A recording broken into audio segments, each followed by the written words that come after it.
There is evidence that processes like the PISA league tables are constraining education systems. Politicians are becoming focused, whether they want to or not, they're becoming focused on their league table position.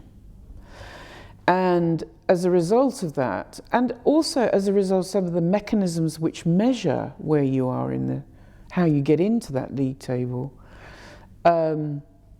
we are in fact not really paying enough attention to a good policy, evidence-based policy on teacher learning. Now, some countries have got this, I have to say, are the complete opposite of what I've just said. So one of the most significant people who's researched this is Helen Timperley in New Zealand. And they have actually put a lot of stuff into practice. So there are examples internationally of very good practice. And there are in this country. I'm not suggesting there aren't here. But if policy is going to be successful, it does have to give away some control. It does have to give schools and teachers more autonomy.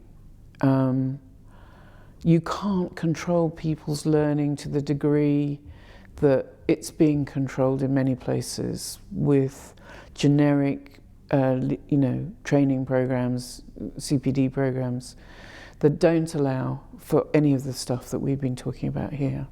So one of Helen Timperley's syntheses of evidence really have been quite seminal in thinking. And these have been taken on board by the ministry, have been taken on board by schools, and have been put into practice. That closer connection between evidence and practice is rare.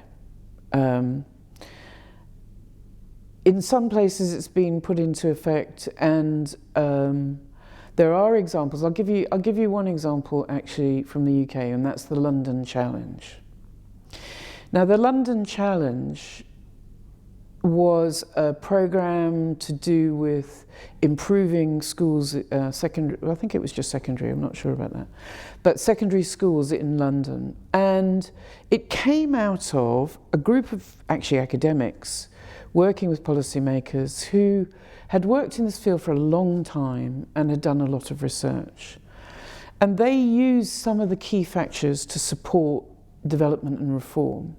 And they're some of the ones I've been talking about. So collaboration, not just between teachers or groups of teachers, but between schools actually.